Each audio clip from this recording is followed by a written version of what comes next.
Hello मेरे प्यारे विद्यार्थियों, मैं हूं प्रदीप चौधरी और आप सभी लोगों का हमारे यूट्यूब चैनल PWP पर स्वागत है। जैसा कि पिछले लेक्चर के अंत में हमने आपको बताया था कि जो नया लेक्चर आएगा वह जो है धारिता के कॉन्सेप्ट से संबंधित रहेगा और वहीं पर जो पिछला लेक्चर लिया गया था वो आपके विभव वाले कॉन्सेप्ट का अंतिम लेक्चर था। तो आज से हम लोग जुड़ेंगे एक धारिता के नए कॉन्सेप्ट के साथ में और यहाँ पर आप चीज़ें देखेंगे कि आवेश जो ग्रहण करने की क्षमता है वो किस प्रकार से अलग अलग चालकों में होती है। तो इसी के साथ आप ये भी यहाँ पर देखेंगे बद्ध आवेश क्या होता है, मुक्त आवेश क्या होता है। धारिता तो आपको बताए, धारिता तो यहाँ देखेंगे ही देखेंगे और उसी के साथ में एक विलगित गोलीय निकाय के कारण जो धारिता का व्यंजक होता है उसे भी हम लोग यहाँ डेरिवेट कर लेंगे। तो आपको बताए ही हैं कि आप लोग रिवीजन अपना समय समय पर किए रहिए, जिससे जो भी चीज़ें यदि भूल जाती हैं समय के साथ में आप उसे रिकॉल कर सकें। और आपको ये भी हमने बताया था कि हफ्ते में यदि आप 5 या 6 दिन पढ़ाई करते हैं तो 1 से 2 दिन आप रख लीजिए केवल रिवीजन के लिए। आप रिवीजन के लिए संडे भी रख सकते हैं या सैटरडे संडे 2 दिन मिला करके रख सकते हैं कि हमने जो पिछले 5 दिनों में अध्ययन किया है उसमें जो है चीज़ें जितनी भी पढ़ी गई हैं वो सभी चीज़ें हम उसमें दोहरा सकें। तो चलिए हम अपने हेडिंग पर चलेंगे और आप यहाँ देख पा रहे हैं हेडिंग हमने लिखा हुआ है चालकों में मुक्त तथा बद्ध आवेश। मुक्त का मतलब होता है फ्री, बद्ध का मतलब होता है बंधा हुआ। तो मुक्त इलेक्ट्रॉन के बारे में पहले जानना पड़ेगा, क्योंकि इलेक्ट्रॉन जहाँ पर प्रवाहित हो रहा है इसका मतलब वहाँ पर आवेश की उपस्थिति होगी ही होगी। इसीलिए जो इलेक्ट्रॉन है वह आवेश से जुड़ा हुआ है, तो इसीलिए हम लोग मुक्त इलेक्ट्रॉन जान लेंगे इसमें। हालांकि आपको हमने जो वैद्युत आवेश और क्षेत्र का कॉन्सेप्ट है उसमें एक टॉपिक मिला था इलेक्ट्रॉन सिद्धांत, उस हेडिंग में हमने ये बताया था कि मुक्त इलेक्ट्रॉन क्या होते हैं। चलिए एक बार और आप जान लेंगे। तो यहाँ पर सबसे पहले यही जानना है कि पृथ्वी पर जितने भी पदार्थ पाए गए हैं, जितने भी पदार्थ पाए गए हैं वे छोटे छोटे कणों से मिलकर बने हैं और वे सभी कण परमाणु कहलाते हैं। परमाणुओं के बीच में एक भारी भाग पाया जाता है, उसी भाग को नाभिक कहा जाता है। तो ये सब चीज़ें आपको एक बार बताए हैं, फिर आप दोबारा ध्यान से जान लीजिए।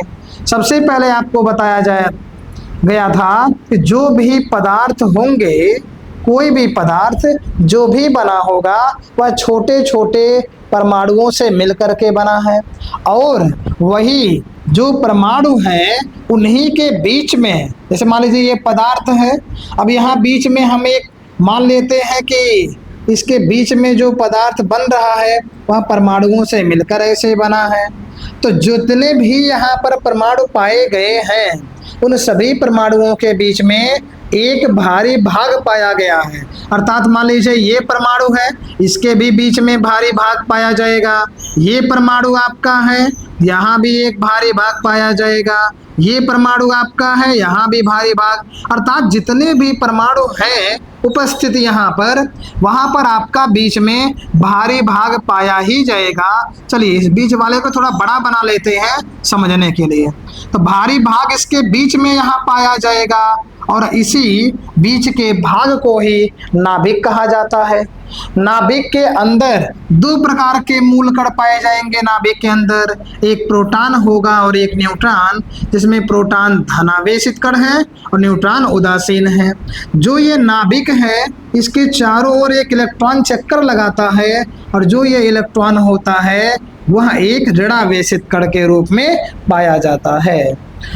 नाभिक के समीप में जो इलेक्ट्रॉन होते हैं उन पर नाभिक का आकर्षण बल लगता है, इसीलिए वे प्रबल आकर्षण बल के द्वारा नाभिक के चारों ओर बंधे रहते हैं और बंध करके नियमित कक्षाओं में चक्कर लगाते हैं।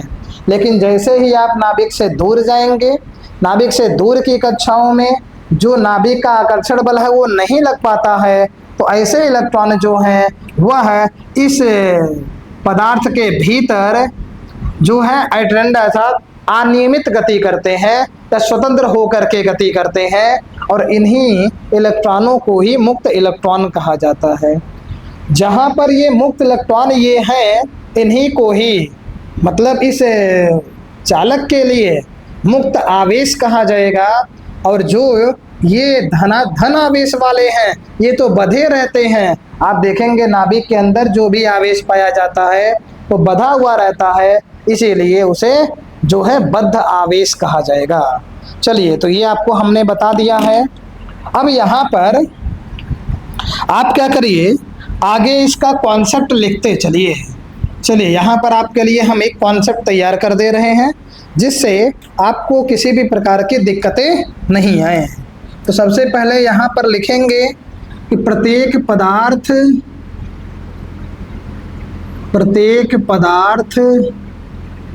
परमाणुओं से मिलकर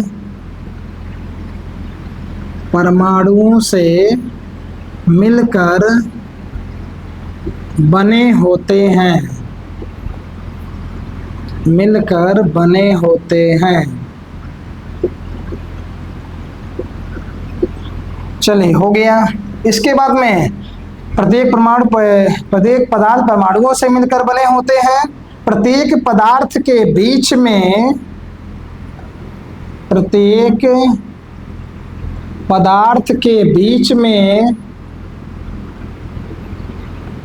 एक भारी भाग पाया जाता है।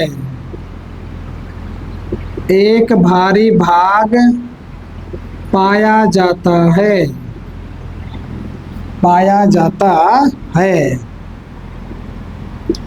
जिसे नाभिक कहते हैं।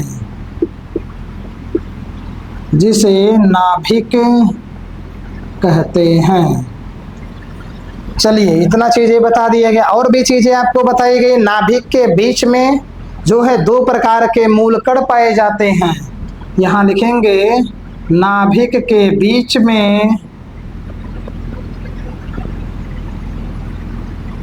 में प्रोटॉन तथा न्यूट्रॉन पाए जाते हैं। प्रोटॉन तथा न्यूट्रॉन पाए जाते हैं।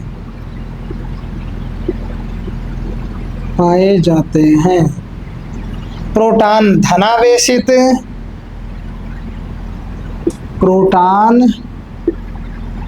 धनावेशित तथा न्यूट्रॉन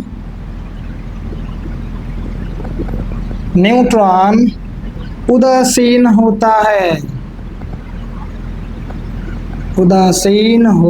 है। नाभिक के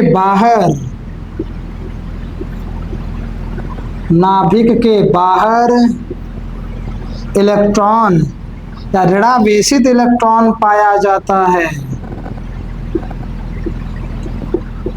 ऋणावेशित इलेक्ट्रॉन पाया जाता है। इलेक्ट्रॉन पाया जाता है। नाभिक के समीप में स्थित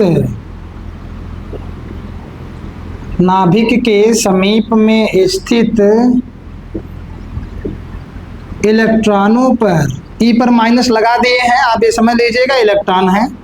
इलेक्ट्रॉन पर नाभिक का आकर्षण बल पाया जाता है। नाभिक का आकर्षण बल पाया जाता है।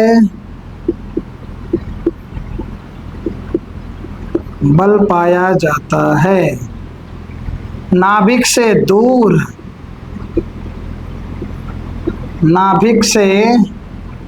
दूर स्थित इलेक्ट्रॉनों पर स्थित इलेक्ट्रॉनों पर यह बल नहीं लगता है, नहीं लगता है। इसलिए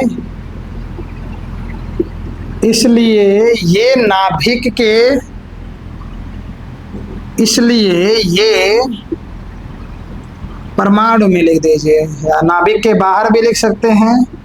परमाणु में अनियमित गति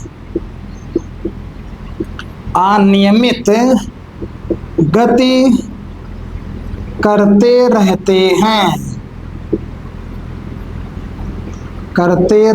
हैं। इन्हीं इलेक्ट्रॉनों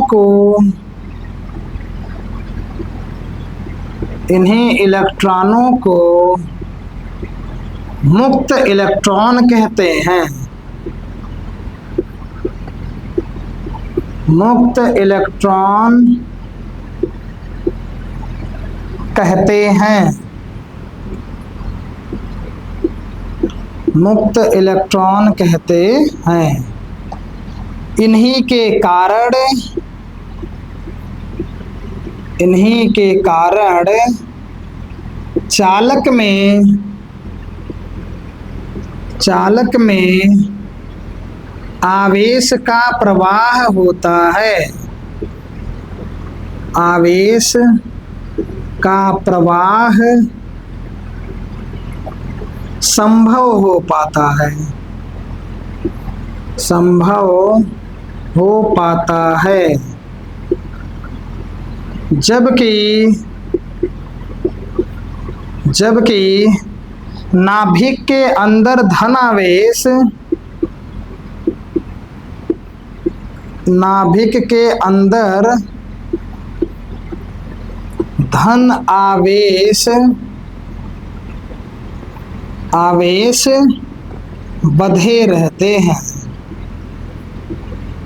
बंधे रहते हैं। चलिए, तो ये आपका एक कॉन्सेप्ट है।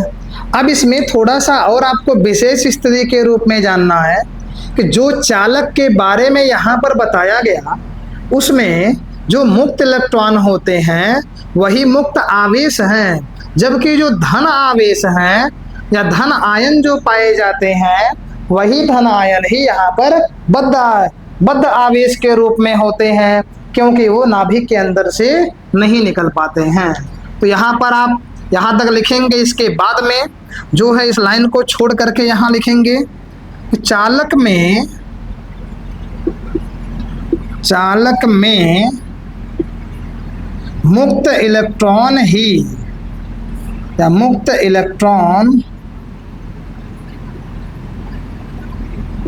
मुक्त इलेक्ट्रॉन चलिए, चालक में मुक्त इलेक्ट्रॉन ही मुक्त आवेश होता है।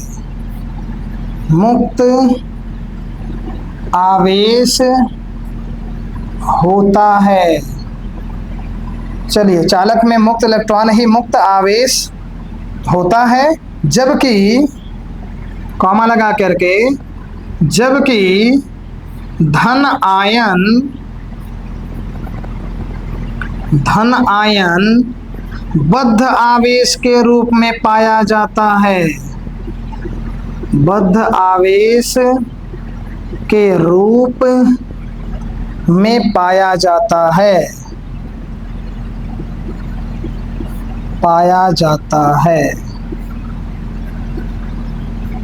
चलिए, आप नोट भी इसे कह सकते हैं, नोट का पॉइंट 1।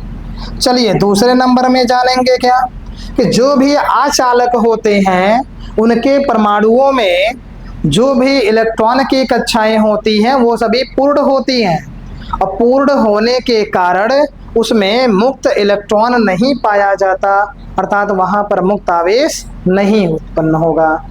चलिए, तो यहाँ पर हम लोग लिख लेंगे अचालकों में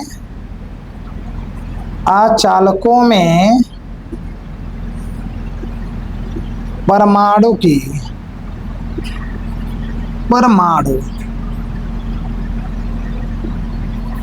परमाणु की सभी, या फिर आप कह सकते हैं बाहरी कक्षाएं, कि बाहरी कक्षाएं इलेक्ट्रॉनों से भरी होती हैं, इलेक्ट्रॉनों से भरी होती हैं। चलिए सेंटेंस आप एक बार देख लीजिए। आचालकों में परमाणु की बाहरी कक्षाएं इलेक्ट्रॉन से भरी होती हैं, इसलिए इलेक्ट्रॉन मुक्त नहीं होते हैं, इलेक्ट्रॉन मुक्त नहीं होते हैं। चलिए इलेक्ट्रॉन मुक्त नहीं होंगे, हाँ चलिए ठीक है, इतना स्टडी क्या आपको बता दिया गया कि जो भी आचालक पदार्थ पाए जाते हैं उसमें जो भी परमाणु होती हैं उनकी कक्षाएं सभी पूर्ण होती हैं, अर्थात इलेक्ट्रॉन किसी भी प्रकार से बाहर नहीं निकले रहते हैं, अर्थात वे सभी इलेक्ट्रॉन जो हैं वो बंधे ही रहते हैं, अर्थात इलेक्ट्रॉन जो है वो मुक्त नहीं हो सकते हैं। अभी तो बात ये किया गया, इसीलिए आप यहाँ पर और भी स्थिति को बना सकते हैं कि जितने भी आचालक और परावैद्युत होते हैं उसमें मुक्त आवेश भी नहीं पाया जाता है। चलिए तो यहाँ लिख देंगे, इसलिए आचालकों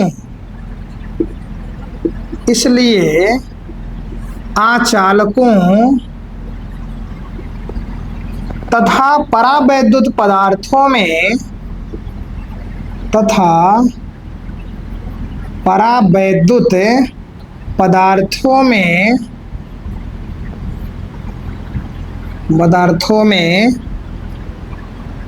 चलिए हाँ, इसलिए आचालकों तथा परावैद्युत पदार्थों में मुक्त आवेश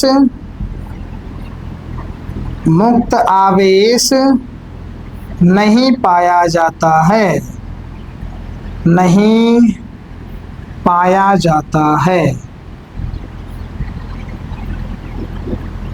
चलिए तो ये आपका जो है एक कॉन्सेप्ट था मुक्त आवेश और बद्ध आवेश के लिए। तो आप इसका पहले स्क्रीनशॉट ले लीजिए, इसके बाद में हम लोग जानेंगे वैद्युत धारिता। चलिए स्क्रीनशॉट आप ले लीजिए। चलिए स्क्रीनशॉट आपका हो गया होगा।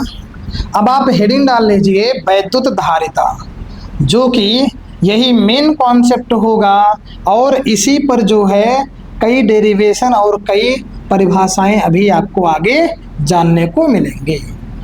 चलिए तो हेडिंग हम लोग जान लेंगे। पहले हेडिंग क्या होगा, यहाँ पर आप हेडिंग आप लिख लीजिए पहले वैद्युत धारिता। हेडिंग आपका हो जाएगा वैद्युत धारिता। चलिए वैद्युत धारिता क्या होता है। धारिता का मतलब होता है ग्रहण करने से या धारण करने से, अर्थात किसी चालक के पास में जितनी भी मात्रा में आवेश को ग्रहण करने की क्षमता होगी वही उस चालक के लिए धारिता कहलाएगी। आप देखेंगे मान लीजिए कोई भी चालक बहुत छोटा सा है ऐसे, तो इसके पास में आवेश को ग्रहण करने की क्षमता कम पाई जाएगी, लेकिन आप चालक को एक बहुत बड़ा सा आकार दीजिए, बहुत बड़ा सा चालक लीजिए, उसके पास में आवेश को ग्रहण करने की क्षमता जो है ज़्यादा होती है।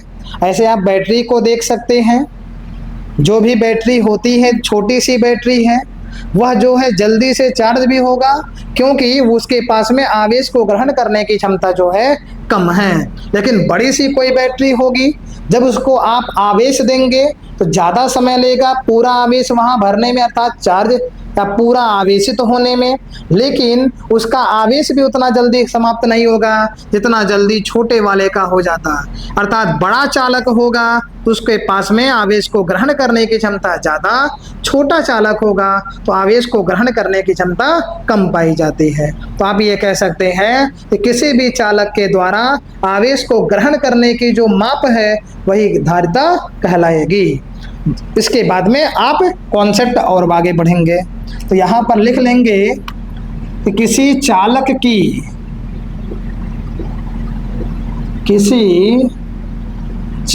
की आवेश को ग्रहण करने की क्षमता,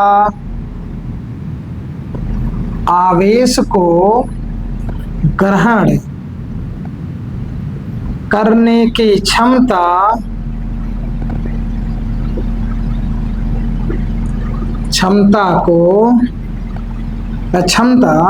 वैद्युत धारिता कहलाती है।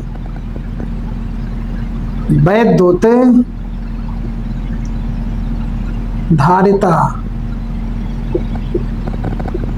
धारिता कहलाती है। चलिए, ये आपका जो है एक बेसिक कॉन्सेप्ट है। अब इसके बाद में आपको और भी स्थितियों को जानना है। जैसे मान लीजिए यहाँ पर हमारे पास कोई चालक है। जब इसके चालक को हम आवेश Q देंगे तो इसमें धीरे धीरे विभव का मान जो है बढ़ता जाता है। अर्थात विभव का जो मान में वृद्धि हो रहा है वह हमारे द्वारा दिए गए आवेश पर निर्भर करता है। जैसे जैसे आवेश की मात्रा को बढ़ाते जाएंगे वैसे वैसे चालक का विभव बढ़ता हुआ चला जाएगा। इसका मतलब है कि जो आवेश हम दे रहे हैं वह उसमें होने वाले विभव में जो वृद्धि है उसके अनुक्रमानुपाती पाया जाता है। तो क्या माना गया है, या फिर ऐसे स्थिति बनाएंगे कि मान लीजिए किसी चालक को स्मॉल Q आवेश दिया जाता है और स्मॉल Q आवेश देने पर उसके विभव में होने वाली वृद्धि कैपिटल V हो जाती है। तब ऐसी स्थिति में मिलेगा हम लोगों को Q प्रोपोर्शनल V। चलिए, क्या मान लिया गया है कि मान लीजिए आपके पास में कोई ऐसे एक चालक रहे। इस चालक को जब हम लोग आवेश Q देंगे तो इसके विभव में वृद्धि भी होगी। अर्थात जैसे जैसे Q का मान बढ़ाएंगे वैसे वैसे चालक के विभव में वृद्धि भी बढ़ती हुई चली जाएगी। तो यहाँ पर इसके लिए आप स्थिति लिख सकते हैं कि जब किसी चालक को Q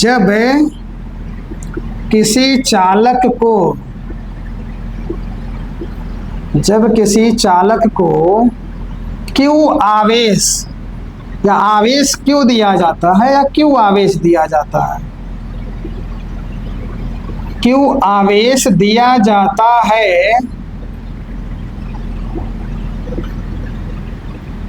है तो उसका विभव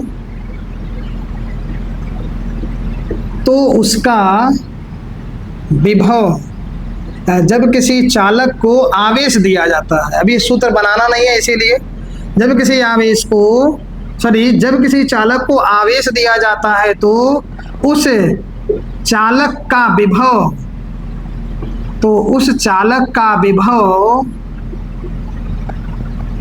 बढ़ जाता है। इस लाइन को आप कॉन्सेप्ट के रूप में याद रखिएगा कि किसी भी चालक को आवेश जब Q दिया जाएगा उसके विभव में वृद्धि हो जाती है। अब हम परिमाण को मानेंगे। मान लीजिए जो दिया गया आवेश है वह स्मॉल Q हो और उसके विभव में होने वाली वृद्धि कैपिटल V हो, तब ऐसी स्थिति में जो दिया गया आवेश है वह विभव के अनुक्रमानुपाती हो जाएगा। तो यहाँ पर फिर मान लेंगे यदि चालक को दिया गया आवेश या यदि चालक को Q आवेश दे दिया जाता है तो उसके विभव में वृद्धि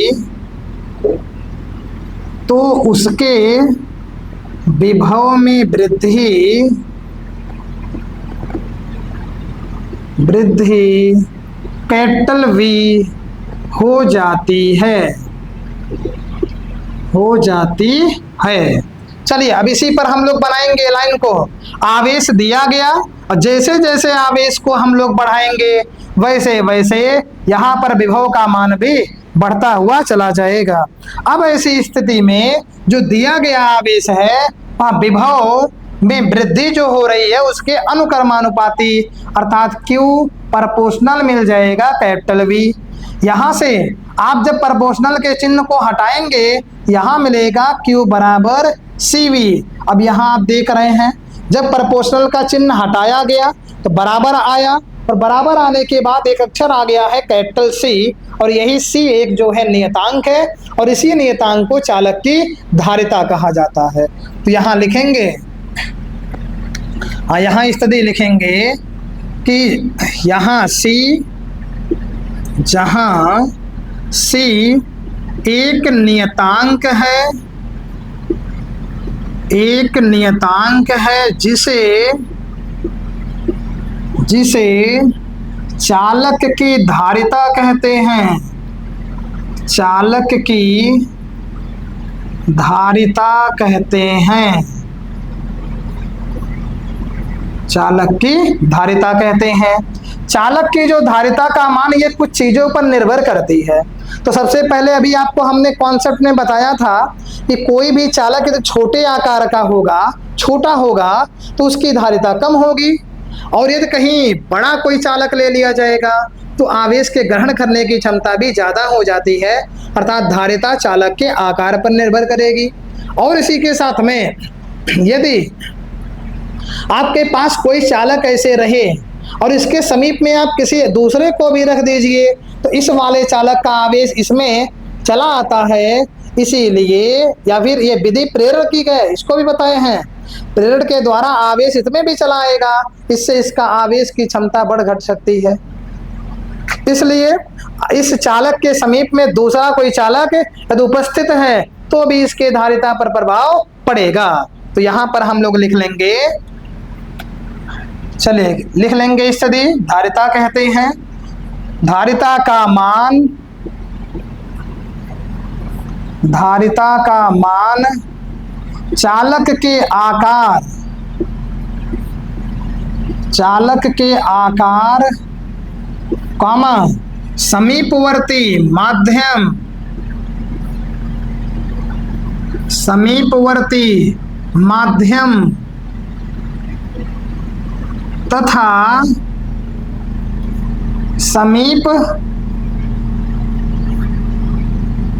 समीप में अन्य चालकों की उपस्थिति,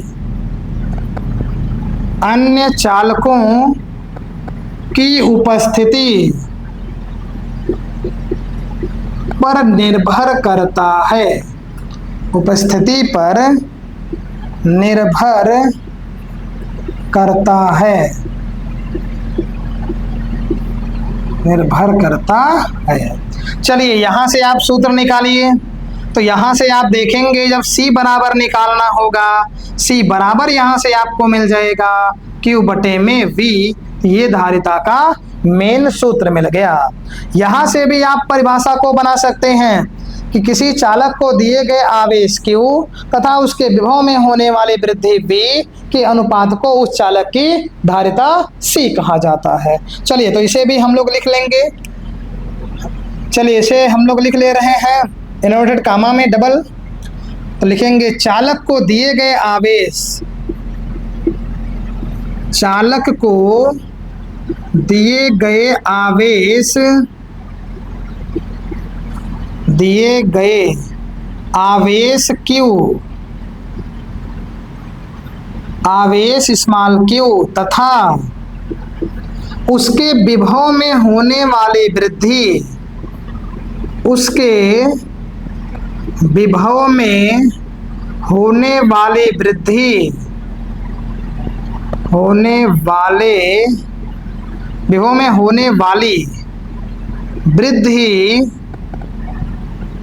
के अनुपात को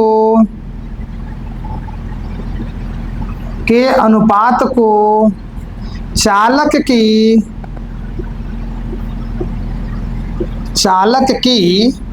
धारिता कहते हैं,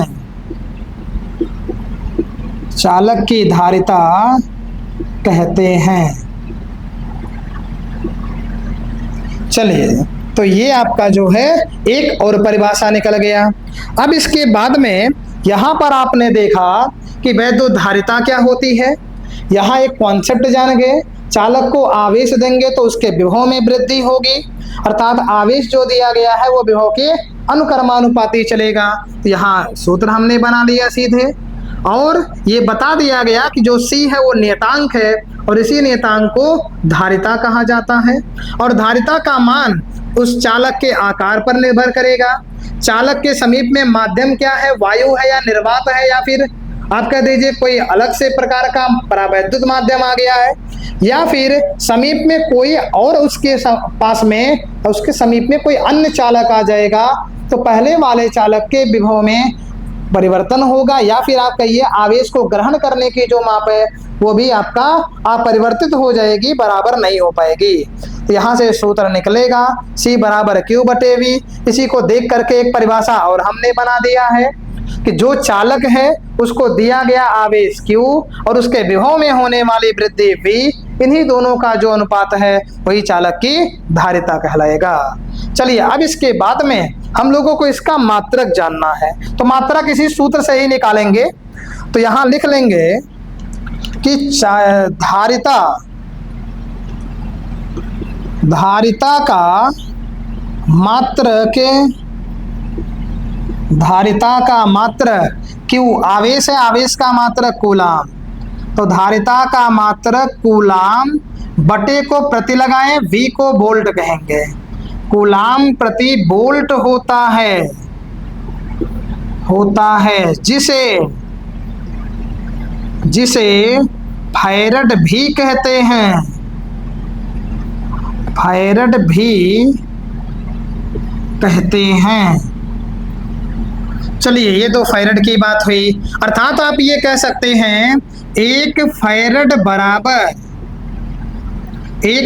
बराबर हो जाएगा एक कूलाम बटे में हो जाएगा 1 वोल्ट। तो यहाँ से आप एक फैरड की परिभाषा भी दे सकते हैं। चलिए यहीं पर एक फैरड की परिभाषा दे दिया जा रहा है। एक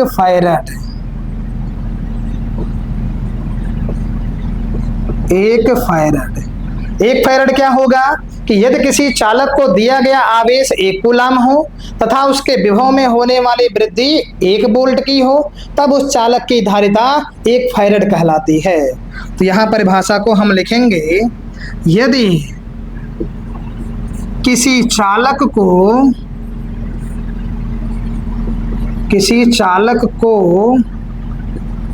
1 कूलाम आवेश देने पर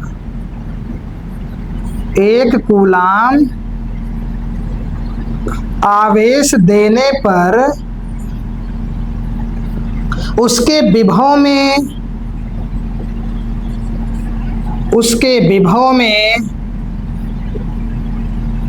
होने वाली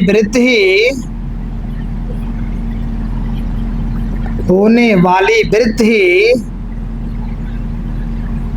1 वोल्ट हो,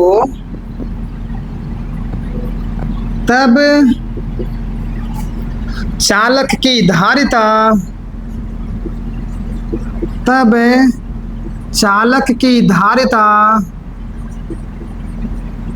1 फैरड, 1 या लिख दीजिए फैरड हो जाएगा, 1 फैरड कहलाती है, 1 फैरड कहलाती है। चलिए तो ये आपका जो है अभी कॉन्सेप्ट इतना हो गया। अभी आपको जो है इसका मात्रक एसआई पद्धति में निकालना है और उसी के साथ में विमीय सूत्र भी निकाल लेना है। तो इससे पहले आप इसका जो है स्क्रीनशॉट ले लीजिए। चलिए स्क्रीनशॉट आप ले चुके होंगे। तो यहाँ पर आपका वैद्युत धारिता कॉन्सेप्ट चल रहा है कि चालक को आवेश या चालक के द्वारा जो आवेश के ग्रहण करने की क्षमता है वही जो उसकी धारिता कहलाएगी। और धारिता का सूत्र मिल गया C बराबर Q बटे में V। और इसी के साथ में मात्रक भी देख लिए 1 फैरड को भी।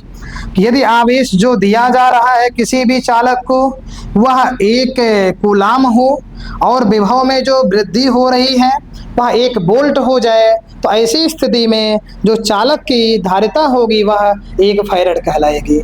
चलिए अब हम लोग यहाँ पर 1 फैरड तो जान ही गए, न्यूमेरिकल के लिए कुछ और भी मान आते, जैसे 1 माइक्रो फैरड, 1 पिको फैरड। तो इसके भी बारे में आप ऐसे जान लीजिए कि 1 माइक्रोफैरड बराबर 1 म्यू एफ या माइक्रोफैरड बराबर होता है 10 के पावर माइनस 6 फैरड, और आप यहाँ जान लीजिए 1 पिकोफैरड बराबर होता है 10 के पावर माइनस 12 फैरड। चलिए अब इसके बाद में हेडिंग आप डालेंगे वैद्युत धारिता का जो है मूल मात्रक, वैद्युत धारिता का मूल मात्रक, मूल मात्रक। चलिए मूल मात्रक आप पहले जान लीजिए, फिर विमेय सूत्र जानिए। मूल मात्रक निकालने के लिए सीधे हम लोग धारिता के सूत्र पर चलते हैं। धारिता का सूत्र होता है फैरड बराबर, धारिता का सूत्र हो जाएगा फैरड बराबर होता है, क्योंकि 1 फैरड बराबर भी आपको बताया गया 1 कूलाम बटे 1 वोल्ट, तो यहाँ हो जाएगा कूलाम बटे में वोल्ट, वोल्ट हो जाएगा। अब आप देखेंगे कूलाम का संकेत होता है C और बटे में वोल्ट का संकेत होता है V, तो जो ये C और V है ये आपस में जो है ये आपका जो राशि है कौन सी, मूल राशि, इसमें नहीं आता, मात्रक भी नहीं बनता। इसीलिए आप कूलाम अर्थात Q आवेश है, Q बराबर IT इसका सूत्र होता है, तो कहेंगे एम्पियर सेकेंड, अर्थात यहाँ C के जगह पर हम लोग यहाँ लिख लेंगे एम्पियर इंटू सेकेंड बटे में, यहाँ पर आप देखेंगे वोल्ट है, तो वोल्ट जब दिया है, वोल्ट भी आपका जो है मूल राशि या मूल मात्रक में नहीं आता, तो V बराबर सूत्र आप जानते हैं W बटे में Q। W कार्य है, कार्य का मात्रक जूल, आवेश है, आवेश का जो मात्रक है उसे हम लोग क्या लिखेंगे, एम्पियर सेकेंड, तो यहाँ पर हो जाएगा जूल, चलिए जे लिख दे रहे हैं केवल, जूल बटे में एम्पियर, और यहाँ हो जाएगा सेकेंड, इसका गुणा यहाँ आप करा दीजिए, तो आपको मिलेगा एम्पियर सेकेंड का होल स्क्वायर बटे में, यहाँ जे है जूल, और जूल जो है ऊर्जा का मात्रक, ऊर्जा बराबर, ऊर्जा अर्थात कार्य भी आप कह सकते हैं, तो कार्य का मात्रक भी जूल है, तो W बराबर होता है F इंटू एस। F आपका जो है न्यूटन को बताएगा, S जो है ये मीटर को बताएगा, तो यहाँ जे जो बच रहा है नीचे यहाँ पर लिख देंगे न्यूटन मीटर। अब स्थिति यहाँ से बन गया, क्या बन जाएगा, आप ये कह सकते हैं एम्पियर सेकेंड स्क्वायर बटे में न्यूटन या फिर प्रति न्यूटन मीटर, तो ये आपका जो है किस लिए मात्रक बनेगा, मूल मात्रक कहलाएगा, किसका, धारिता का, एम्पियर सेकेंड स्क्वायर प्रति न्यूटन मीटर। चलिए विमीय सूत्र अब हम लोग निकालेंगे, विमा, तो विमा के लिए भी सूत्र आपको याद होना चाहिए कि C बराबर हो जाएगा, चलिए विमा के लिए C बराबर Q बटे में V, यहाँ कहेंगे C की विमा, C की विमा बराबर हो जाएगा Q की विमा, और बटे में आपको मिलेगा V की विमा। चलिए Q की विमा, Q आपका आवेश है, इसका विमीय सूत्र होता है AT। V आपका विभव या विभवांतर से संबंधित है, इसका विमीय सूत्र आपको पीछे बताया गया है ml स्क्वायर T के पावर -3 A के पावर -1। चलिए सॉल्व कर लेंगे, ए पहले यम लिखते हैं, यम के पावर आपका +1 है, नीचे ऊपर जाएगा -1, एल के पावर यहाँ 2 है, ऊपर ले चलिए, एल के पावर -2, टी के पावर -3 है, ऊपर गया +3, और यहाँ +1 पहले से पड़ा है, टी के पावर 4 और ए के पावर यहाँ 1 लिखिए, या फिर कोई आवश्यक, हाँ सॉरी, ए के पावर -1 यहाँ है, यहाँ 1 छिपा है तो -1 यहाँ गया, ए के पावर हो जाएगा 2। तो ये आपका जो है मिल गया कि C का विमीय सूत्र क्या होता है। तो आप लोग अब इसका स्क्रीनशॉट ले लीजिए। इसके बाद एक कड़ी और बची है, मुश्किल से 5-10 मिनट का होगा, बस उसके बाद में ये लेक्चर आपका समाप्त हो जाएगा। चलिए, तो आप इसका स्क्रीनशॉट ले लीजिए, मूल मात्रक और विमेय सूत्र का। चलिए, आपका जो है स्क्रीनशॉट हो गया होगा। अब इसके बाद में हम लोग आगे बढ़ेंगे। आगे आप हेडिंग डाल लीजिए विलगित, विलगित गोलीय चालक की धारिता। तो यहाँ पर आप हेडिंग डाल लीजिए विलगित गोलीय चालक की धारिता। विलगित गोलीय चालक की धारिता।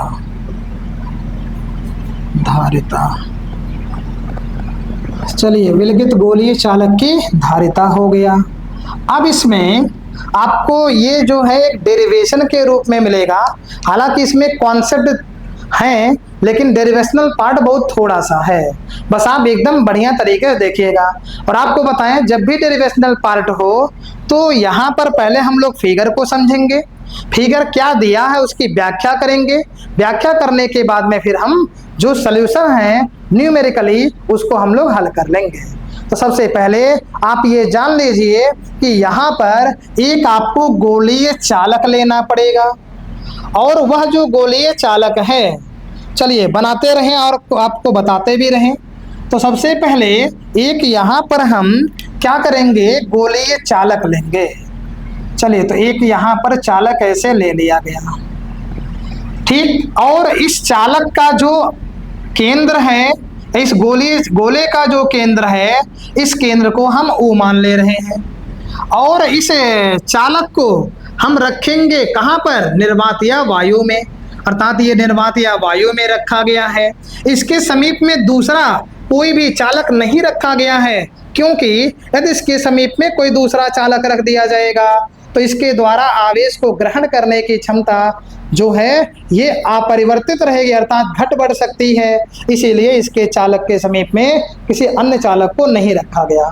तो क्या क्या मान रहे हैं कि माना एक गोलीय चालक है जिसका केंद्र O है, इसे निर्वात अथवा वायु में रखा गया है, इसके समीप में कोई दूसरा अन्य चालक नहीं रखा गया है। जब इसे हम बाहर से आवेश देंगे +Q, जब इसे बाहर से +Q आवेश दिया जाएगा तो वह आवेश इसके चारों ओर एक समान रूप से वितरित हो जाएगा। इसके चारों ओर आवेश एक समान रूप से वितरित हो जाएगा। इस पृष्ठ पर जो भी बल रेखाएं होंगी वह इस पृष्ठ के प्रत्येक बिंदु पर जो है लंबवत ही होंगे। लंबवत किसके, पृष्ठ के लंबवत होंगी। यहाँ पर इसको भी ऐसे दर्शा दिया जाए, पृष्ठ के लंबवत यहाँ पर बल रेखाओं को आप भी ऐसे दर्शा दीजिए सीधे। चलिए, तो स्थिति यहाँ पर दर्शा दी गई। अब इसके बारे में हम लोग व्याख्या कर ले। हाँ, एक चीज और देखिए, चूंकि ये गोला है तो इसीलिए इसकी त्रिज्या जो है कुछ मान लिया जाए, स्मॉल a मान लिया जा रहा है। स्मॉल a को चालक की त्रिज्या ले लिया गया है। तो यहाँ आप मानेंगे कि माना एक गोलीय चालक है, एक विलगित गोलीय चालक है, क्योंकि हेडिंग में है, मतलब अंदर आवेश नहीं है, बाहर आवेश है। विलगित गोलीय चालक है जिसका केंद्र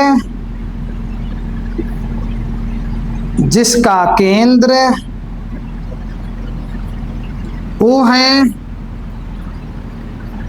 जिसे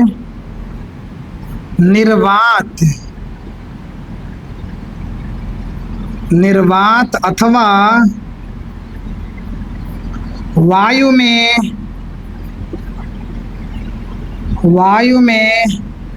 रखा गया है। इस चालक की त्रिज्या स्मॉल a है, या इस गोले की त्रिज्या स्मॉल a है। चलिए इतनी चीजें तो हो गया। तो यहाँ आगे आवेश दिया गया है, यहाँ लिखेंगे जब चालक को बाहर से प्लस क्यू आवेश दिया जाता है, प्लस क्यू आवेश दिया जाता है, तो वह इसके पृष्ठ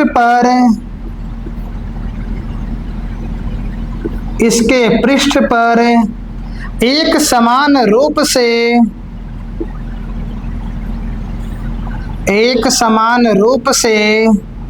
वितरित हो जाता है, एक समान रूप से वितरित हो जाता है। चलिए तो आगे फिर इसी के बाद बताए हैं लंबवत के लिए, यहां पर होगा पृष्ठ के प्रत्येक बिंदु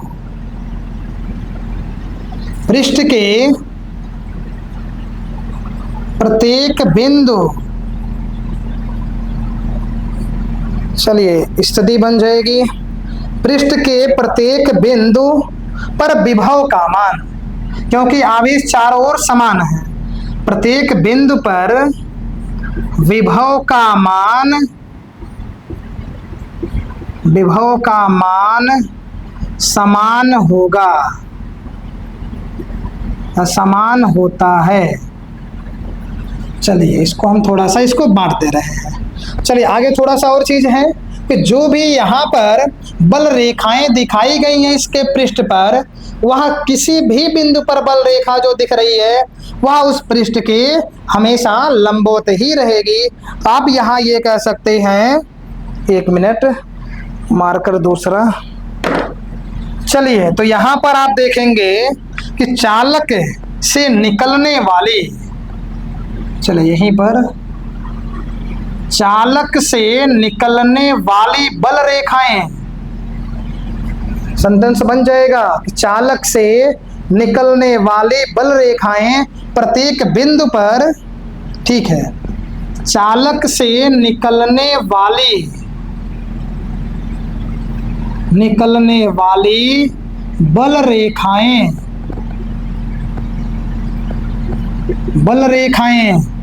चालक के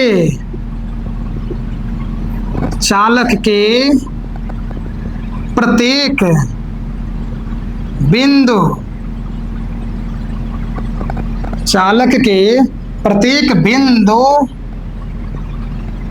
पर गोलीय पृष्ठ या गोलीय चालक के पृष्ठ के,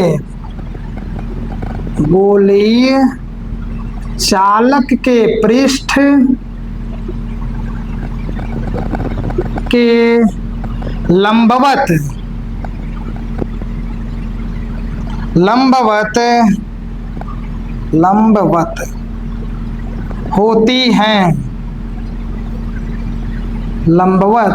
होती हैं।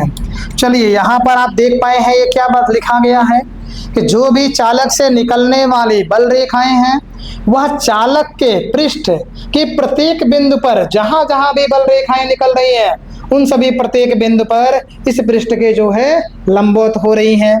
अब स्थिति आप यहाँ पर देखेंगे कि मान लीजिए ये जो प्लस क्यू आवेश यहाँ बाहर है वह जो है इसके केंद्र पर स्थित हो जाए, तब यहाँ पर हम लोग विभव की गणना आसानी से कर सकते हैं। तो यहाँ मानेंगे कि माना प्लस क्यू आवेश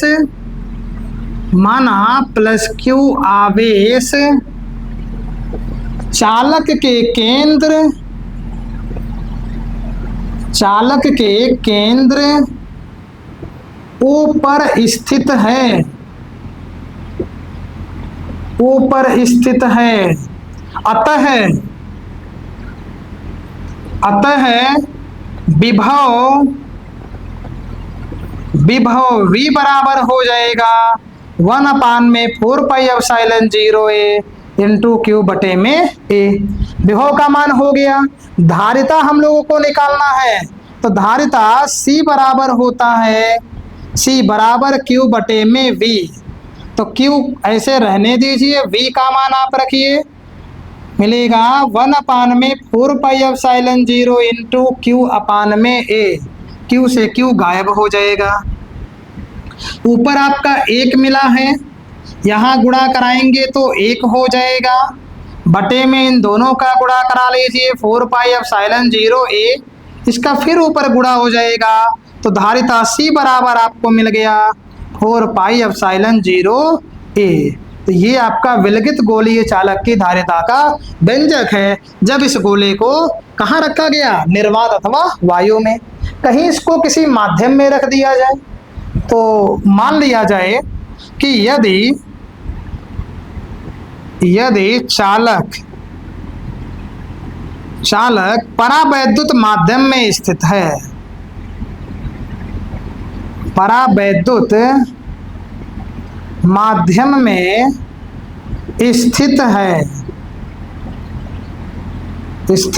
तब चलिए धारिता जो है इसको थोड़ा संकेत बदल के सीके कर दे रहे हैं, तो सीके बराबर हो जाएगा 4πε0 K इंटू A।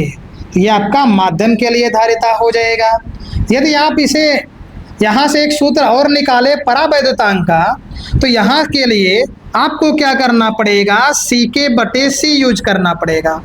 तो CK का मान आया है 4πε0 KA, यहाँ पर हो जाएगा C का मान 4πε0 A, ये कैंसिल इससे भी, तो यहाँ मिलेगा CK/C बराबर K हो जाएगा। तो यहाँ पर परावैद्युतांक का एक और सूत्र आपको मिल गया। आप यहाँ से परिभाषा भी निकाल सकते हैं। आपको हम बता दे रहे हैं कि किसी चालक के लिए जो परावैद्युतांक का जो मान होगा, वह किसी परावैद्युत माध्यम में चालक की धारिता तथा वायु अथवा निर्वात में चालक की धारिता के अनुपात के बराबर होता है। तो या फिर आप ऐसे कहिए, शब्द को जो आगे पीछे करके फिर से बताइए, बन जाएगा कि किसी भी चालक या किसी भी निर्वात अथवा निर्वात या वायु के लिए नहीं, पहले माध्यम के लिए बनाइए। जब किसी चालक को किसी माध्यम में रखा जाता है, तब उसकी धारिता तथा उसी चालक को निर्वात अथवा वायु में रखने पर उसकी धारिता का जो अनुपात है, वह उस चालक का परावैद्युतांक कहलाता है। परावैद्युतांक की परिभाषा कई बार आपको लिखाया गया है, आप लिखना चाहें तो लिख सकते हैं, नहीं तो आप सूत्र को याद रखे रहिएगा। तो आप इसका जो है, अब आप स्क्रीनशॉट पहले ले लीजिए, फिर इसके बाद में समापन हो क्लास का। चलिए, स्क्रीनशॉट आप ले चुके होंगे। आज का जो लेक्चर है यहीं पर समाप्त होगा। मिलेंगे आपसे नए लेक्चर में नए कॉन्सेप्ट के साथ। तब तक आप अपने नोट्स में इसे लिख लीजिए और इसका रिवीजन भी कर लीजिए, तो और इसे आप तैयार भी करते रहें समय समय पर रिवाइज करते हुए। मिलेंगे नेक्स्ट लेक्चर में, तब तक के लिए जय हिंद।